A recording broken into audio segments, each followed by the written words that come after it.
जय श्री कृष्ण प्रिय भक्तों। आज हम श्रीमद् भगवद गीता के तीसरे अध्याय के श्लोक 35 के बारे में जानेंगे और इस श्लोक को पढ़ेंगे और इसके बारे में और भी कुछ बातें जानेंगे। आइए इस श्लोक को पढ़ते हैं। राग द्वेष के वश में न होकर क्या करना चाहिए और क्या नहीं करना चाहिए, इसका उत्तर भगवान आगे के श्लोक में देते हैं। श्लोक 35। श्रेयान् स्वधर्मो विगुणः परधर्मात् स्वनुतिष्ठितात् स्वधर्मे निधनं श्रेयः परधर्मो भयावह। इस श्लोक का शब्दार्थ स्वनुतिष्ठतात् अच्छी तरह आचरण में लाए हुए, परधर्मात् दूसरे के धर्म से, विगुणः गुणों की कमी वाला, गुणों की कमी वाला, स्वधर्म अपना धर्म, श्रेयान श्रेष्ठ है, स्वधर्मे अपने धर्म में तो, निधनम मरना भी, श्रेयः कल्याणकारक है, और परधर्म दूसरे का धर्म, भयावह भय को देने वाला है। अर्थात अच्छी प्रकार आचरण में लाए हुए दूसरे के धर्म से गुण रहित भी अपना धर्म अति उत्तम है, अपने धर्म में तो मरना भी कल्याणकारक है और दूसरे का धर्म भय को देने वाला है। इस श्लोक की व्याख्या। श्रेयान् स्वधर्मो विगुणः परधर्मात् स्वनुतिष्ठितात्। अर्जुन के मूल प्रश्न में आया जायसी और यहाँ आया श्रेयान, दोनों शब्द एक ही हैं। ऐसा मालूम होता है कि भगवान ने अर्जुन के प्रश्न का उत्तर मुख्य रूप से इसी श्लोक में दिया है। अन्य वर्ण आश्रम आदि का धर्म बाहर से देखने में गुण संपन्न हो, उसके पालन में भी सुगमता हो, पालन करने में मन भी लगता हो, धन वैभव सुख सुविधा मान बड़ाई आदि भी मिलती हो और जीवन भर सुख आराम से भी रह सकते हो, तो भी उस पर धर्म का पालन अपने लिए विहित न होने से परिणाम में भय को देने वाला है। इसके विपरीत अपने वर्ण आश्रम आदि का धर्म बाहर से देखने में गुणों की कमी वाला हो, उसमें पालन में भी कठिनाई हो, पालन करने में मन भी न लगता हो, धन वैभव सुख सुविधा मान बड़ाई आदि भी न मिलती हो और उसका पालन करने में जीवन भर कष्ट भी सहना पड़ता हो, तो भी उस स्वधर्म का निष्काम भाव से पालन करना परिणाम में कल्याण करने वाला है। इसलिए मनुष्य को किसी भी स्थिति में अपने धर्म का त्याग नहीं करना चाहिए, प्रत्युत निष्काम निर्मम और अनासक्त होकर स्वधर्म का ही पालन करना चाहिए। मनुष्य के लिए स्वधर्म का पालन स्वाभाविक है, सहज है। मनुष्य का जन्म कर्मों के अनुसार होता है और जन्म के अनुसार भगवान ने कर्म किए हैं, भगवान ने कर्म नियत किए हैं। अतः अपने अपने नियत कर्मों का पालन करने से मनुष्य कर्म बंधन से मुक्त हो जाता है, अर्थात उसका कल्याण हो जाता है। अतः दोष युक्त दिखने पर भी नियत कर्म अर्थात स्वधर्म का त्याग नहीं करना चाहिए। अर्जुन युद्ध करने की अपेक्षा भिक्षा का अन्न खाकर जीवन निर्वाह करने को श्रेष्ठ समझते हैं, परंतु यहाँ भगवान अर्जुन को मानो यह समझाते हैं कि भिक्षा के अन्न से जीवन निर्वाह करना भिक्षुक के लिए स्वधर्म होते हुए भी तेरे लिए परधर्म है, क्योंकि तू गृहस्थ क्षत्रिय है, भिक्षुक नहीं। पहले अध्याय में भी जब अर्जुन ने कहा कि युद्ध करने से पाप ही लगेगा, पाप मेवाश्रयेत, तब भी भगवान ने यह कहा कि धर्ममय युद्ध न करने से तू स्वधर्म और कीर्ति को खोकर पाप को प्राप्त होगा। फिर भगवान ने बताया कि जय पराजय लाभ हानि और सुख दुख को समान समझकर युद्ध करने से अर्थात राग द्वेष से रहित होकर अपने कर्तव्य का पालन करने से पाप नहीं लगता। आगे 18वें अध्याय में भी भगवान ने यही बात कही है कि स्वभावनियत स्वधर्म रूप कर्तव्य को करता हुआ मनुष्य पाप को प्राप्त नहीं होता। तात्पर्य यह है कि स्वधर्म के पालन में राग द्वेष रहने से ही पाप लगता है, अन्यथा नहीं। राग द्वेष से रहित होकर स्वधर्म का भली भांति आचरण करने से समता का अनुभव होता है और समता का अनुभव होने पर दुखों का नाश हो जाता है। इसलिए भगवान बार बार अर्जुन को राग द्वेष से रहित होकर युद्ध रूप स्वधर्म का पालन करने पर जोर देते हैं।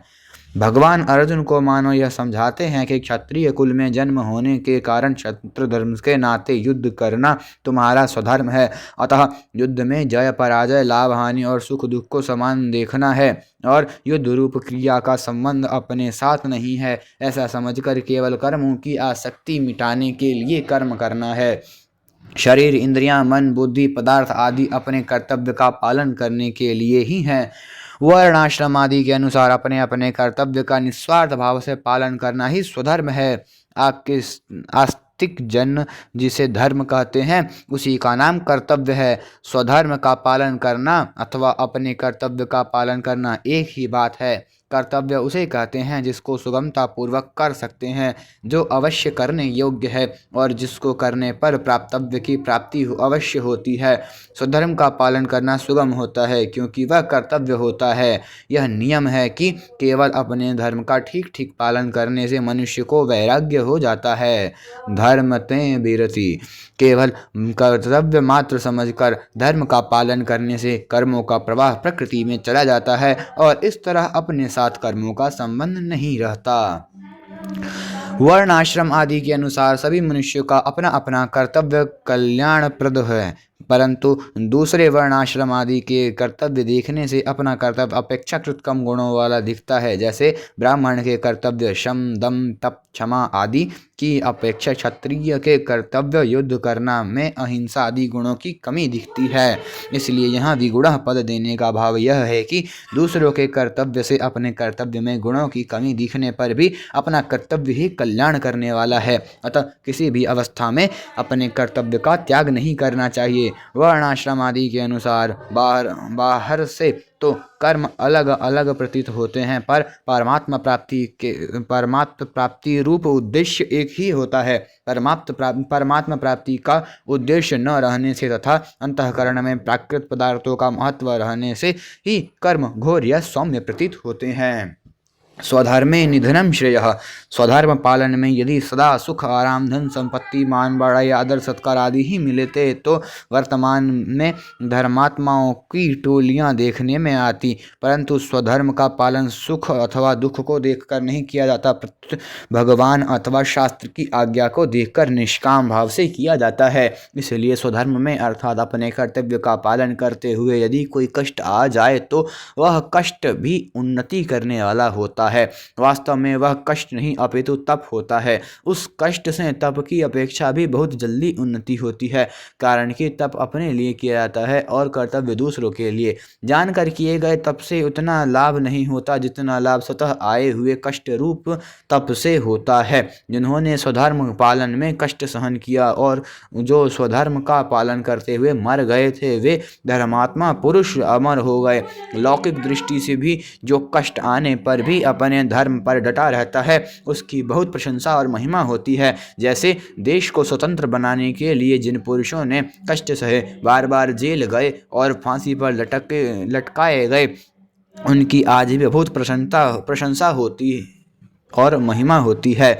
इसके विपरीत बुरे कर्म करके जेल जाने वालों की सब जगह निंदा होती है। तात्पर्य यह निकला कि निष्काम भावपूर्वक अपना धर्म का पालन करते हुए कष्ट आ जाए अथवा मृत्यु तक भी हो जाए तो भी उससे लोक में प्रशंसा और परलोक में कल्याण ही होता है।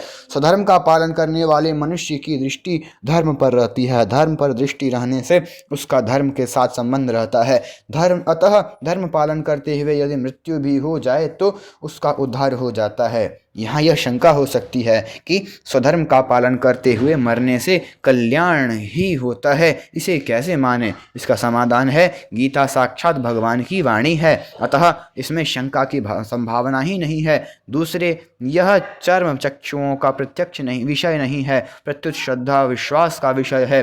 फिर भी इस विषय में कुछ बातें बताई जाती हैं। पहला, जिस विषय का हमें पता नहीं है उसका पता शास्त्र से ही लगता है।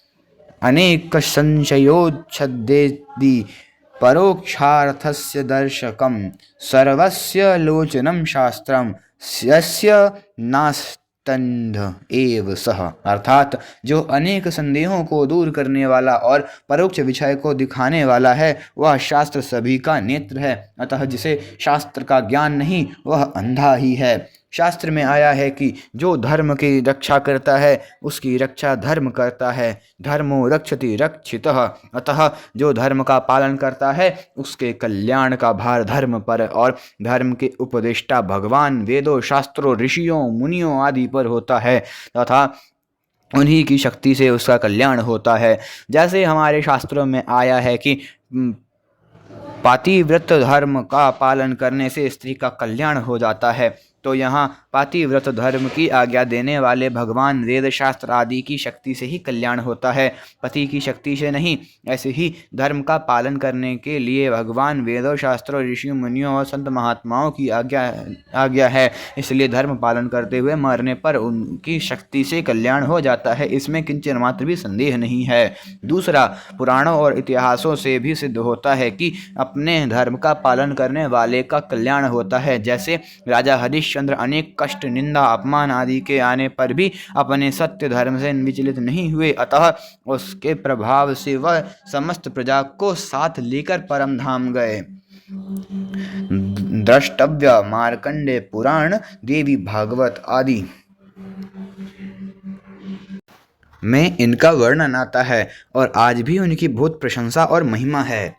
तीसरा, वर्तमान समय में पुनर्जन्म संबंधी अनेक सत्य घटनाएं देखने, सुनने और पढ़ने में आती है, जिनकी मृत्यु के बाद होने वाली सद्गति दुर्गति का पता लगता है।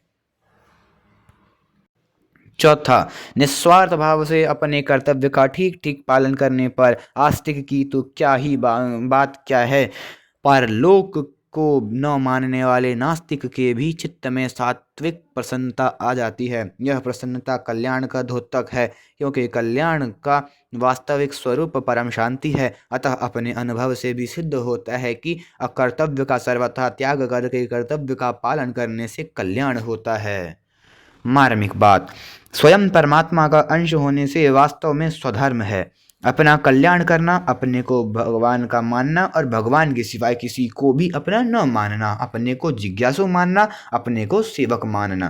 कारण कि ये सभी सही धर्म है, खास स्वयं के धर्म है, मन बुद्धि के धर्म नहीं है। बाकी वर्ण, आश्रम, शरीर आदि को लेकर जितने भी धर्म हैं वे अपने कर्तव्य पालन के लिए स्वधर्म होते हुए भी परधर्म ही हैं, कारण कि वे सभी धर्म माने हुए हैं और स्वयं के नहीं हैं। उन सभी धर्मों में दूसरों के सहारे की आवश्यकता होती है, अर्थात उनमें परतंत्रता रहती है, परंतु जो अपना असली धर्म है उसमें किसी की सहायता की आवश्यकता नहीं होती, अर्थात उसमें स्वतंत्रता रहती है। इसलिए प्रेमी होता है तो स्वयं होता है, जिज्ञासु होता है तो स्वयं होता है और सेवक होता है तो स्वयं होता है। अतः प्रेमी प्रेम होकर प्रेमास्पद के साथ एक हो जाता है, जिज्ञासा होकर ज्ञातव्य तत्व के साथ एक हो जाता है और सेवक सेवा होकर सेव्य के साथ एक हो जाता है। ऐसे ही साधक मात्र साधना से एक होकर साध्य स्वरूप हो जाता है।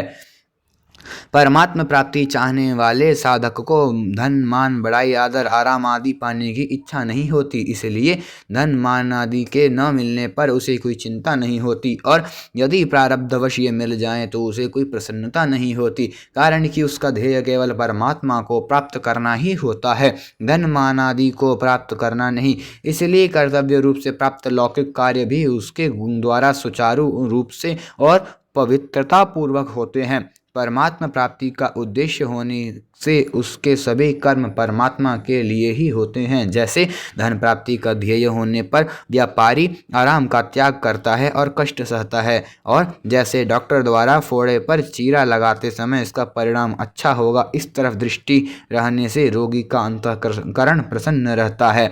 ऐसे ही परमात्मा प्राप्ति का लक्ष्य रहने से संसार में पराजय, हानि, कष्ट आदि प्राप्त होने पर भी साधक के अंतःकरण में स्वाभाविक प्रसन्नता रहती है। अनुकूल प्रतिकूल आदि मात्र परिस्थितियां उसके लिए साधन सामग्री होती हैं। जब साधक अपना कल्याण करने का ही दृढ़ निश्चय करके स्वधर्म के पालन में तत्परता पूर्वक लग जाता है, तब कोई कष्ट, दुख, कठिनाई आदि आने पर भी वह स्वधर्म से विचलित नहीं होता।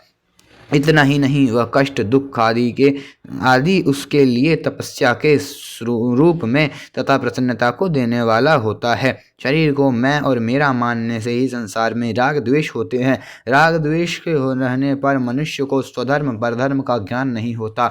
अगर शरीर मैं होता तो मैं के रहते हुए शरीर भी रहता और शरीर के न रहने पर मैं भी न रहता। अगर शरीर मेरा होता तो इसे पाने के बाद और कुछ पाने की इच्छा न रहती। अगर इच्छा रहती है तो सिद्ध हुआ कि वास्तव में मेरी वस्तु अभी नहीं मिली और मिली हुई वस्तु मेरी नहीं है। शरीर को साथ लाए नहीं, साथ ले जा सकते हैं। साथ लाए नहीं, साथ ले जा सकते नहीं, उसमें इच्छानुसार परिवर्तन कर सकते नहीं, फिर भी वह मेरा कैसे। इस प्रकार शरीर में नहीं और मेरा नहीं, इसका ज्ञान सभी साधकों में रहता है, परंतु इस ज्ञान को महत्व न देने से उनके राग द्वेष नहीं मिटते। अगर शरीर में कभी मैंपन और मेरापन दिख भी जाए तो भी साधक को उसे महत्व न देकर अपने विवेक को ही महत्व देना चाहिए, अर्थात शरीर मैं नहीं और मेरा नहीं, इसी बात पर दृढ़ रहना चाहिए। अपने विवेक को महत्व देने से वास्तविक तत्व का बोध हो जाता है। बोध होने पर राग द्वेष नहीं रहते, राग द्वेष न रहने पर अंतःकरण में स्वधर्म परधर्म का ज्ञान स्वतः प्रकट होता है और उसके अनुसार स्वतः चेष्टा होती है। परधर्मो भयावह। यद्यपि परधर्म का पालन वर्तमान में सुगम दिखता है, तथापि परिणाम में वह सिद्धांत से भयावह है। यदि मनुष्य स्वधर्म का त्याग करके परहित के लिए स्वधर्म का पालन करे तो उसके लिए कहीं कोई भय नहीं।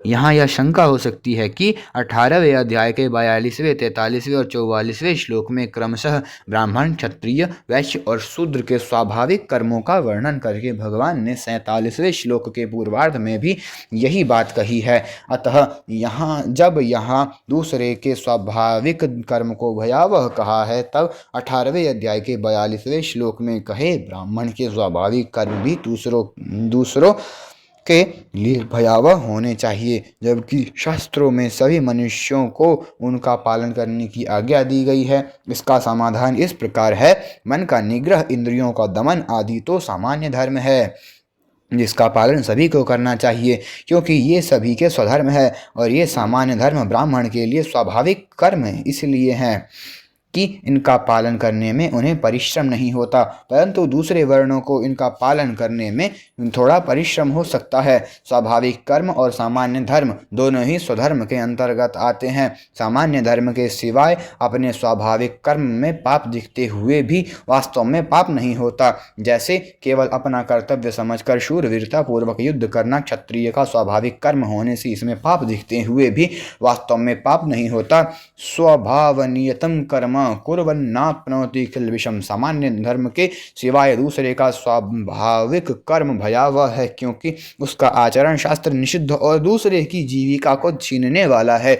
दूसरे का धर्म भयावह इसलिए है कि उसका पालन करने से पाप लगता है और वह स्थान निवेश तथा योनि निवेश नरक रूप भय को देने वाला होता है। इसलिए भगवान अर्जुन से मानो यह कहते हैं कि भिक्षा के अन्न से जीवन निर्वाह करना दूसरों की जीविका का हरण करने वाला तथा क्षत्रिय के लिए निषिद्ध होने के कारण ये तेरे लिए श्रेयस्कर नहीं होता, प्रत्युत तेरे लिए युद्ध रूप से स्वतः प्राप्त स्वाभाविक कर्म का पालन ही श्रेयस्कर है।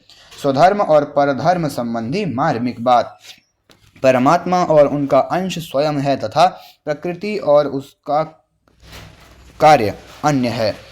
स्वयं का धर्म स्वधर्म और अन्य का धर्म परधर्म कहलाता है। अतः सूक्ष्म दृष्टि से देखा जाए तो निर्विकारता, निर्दोषता, अविनाशिता, नित्यता, निष्कामता, निर्ममता आदि जितने स्वयं के धर्म हैं वे सब स्वधर्म है। उत्पन्न होना, उत्पन्न होकर रहना, बदलना, बढ़ना, क्षीण होना तथा नष्ट होना एवं भोग और संग्रह की इच्छा, मान बढ़ाई की इच्छा आदि जितने शरीर के संसार के धर्म हैं वे सब परधर्म है। संसार धर्म विमोह्यानः।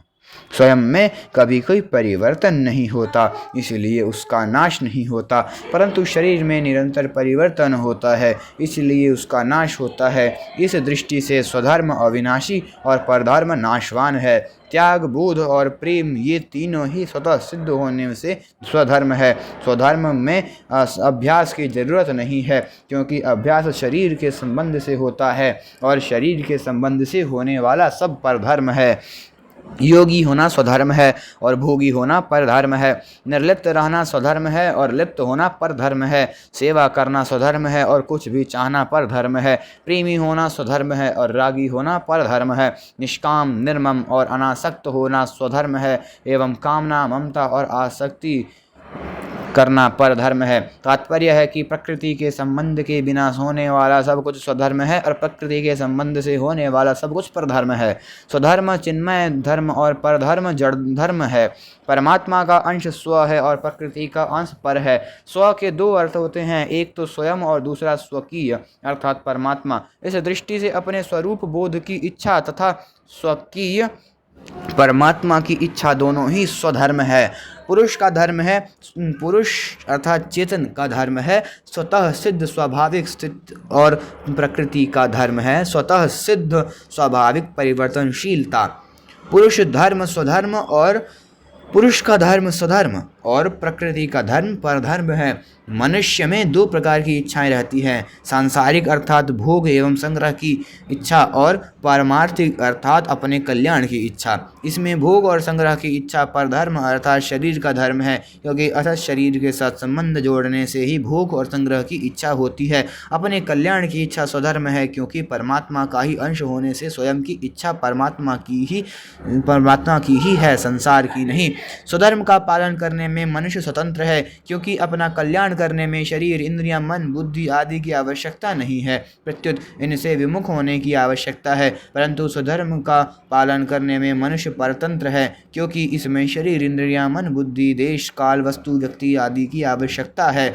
शरीर आदि की सहायता के बिना स्वधर्म का पालन हो ही नहीं सकता। स्वयं परमात्मा का अंश है और शरीर संसार का अंश है। जब मनुष्य परमात्मा को अपना मान लेता है तब यह उसके लिए स्वधर्म हो जाता है, और जब शरीर संसार को अपना मान लेता है तब यह उसके लिए परधर्म हो जाता है, जो कि शरीर धर्म है।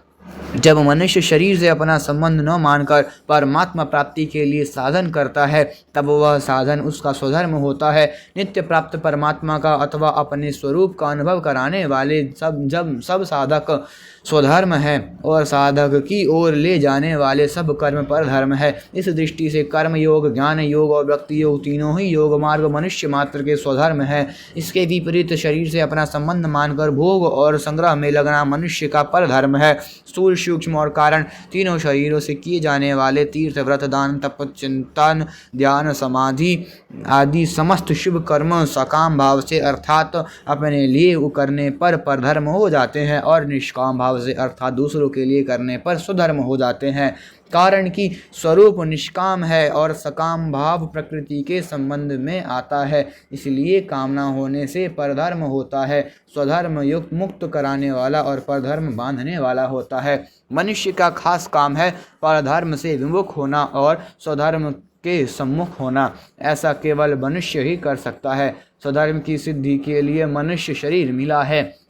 परधर्म तो अन्य योनियों में तथा भोग प्रदान स्वर्ग आदि लोकों में भी है। स्वधर्म में मनुष्य मात्र सबल पात्र और स्वाधीन है तथा परधर्म में मनुष्य मात्र निर्बल अपात्र और पराधीन है।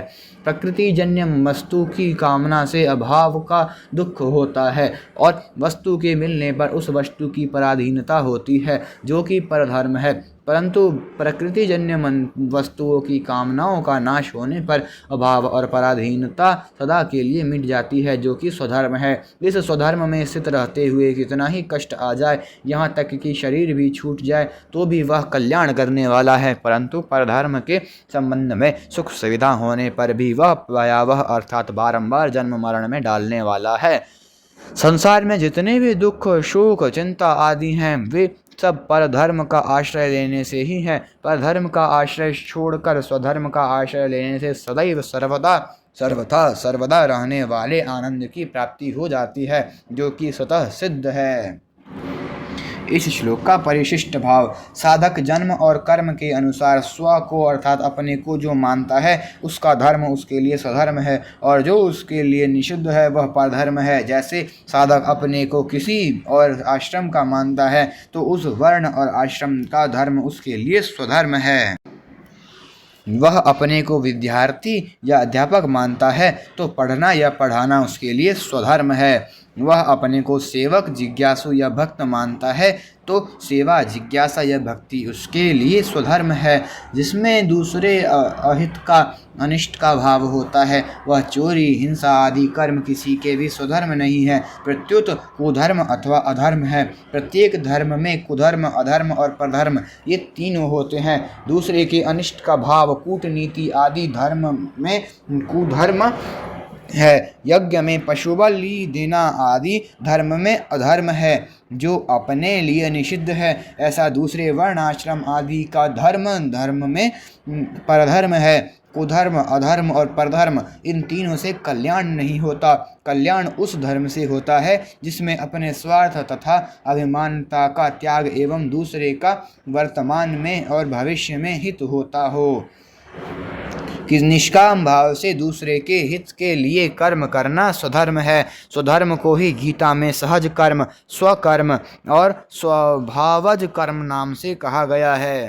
कर्तव्य के विरुद्ध कर्म करना ही अकर्तव्य है और कर्तव्य का पालन न करना भी अकर्तव्य है। आज का यह श्लोक संपूर्ण हुआ। अगला श्लोक। स्वधर्म कल्याणकारक और परम धर्म भयावह है, ऐसा जानते हुए भी मनुष्य स्वधर्म में प्रवृत्त क्यों नहीं होता? इस पर अर्जुन प्रश्न करते हैं। अर्जुन उवाच अथ केन प्रयुक्तोऽयं पापं चरते पुरुषः अनिच्छन्नपि वाष्णेय बलादिव नियोजितः। हरे कृष्ण। अगर आप सभी को आज की वीडियो पसंद आई तो वीडियो को लाइक करिए और ऐसे ही और वीडियो देखने के लिए चैनल को सब्सक्राइब करिए तथा अन्य भक्तों के साथ शेयर करिए। अगर आपने पिछले श्लोक को कोई वीडियो नहीं देखी है तो डिस्क्रिप्शन बॉक्स में इनका लिंक है, आप वहां से देख सकते हैं। हरे कृष्ण, हरि बोल।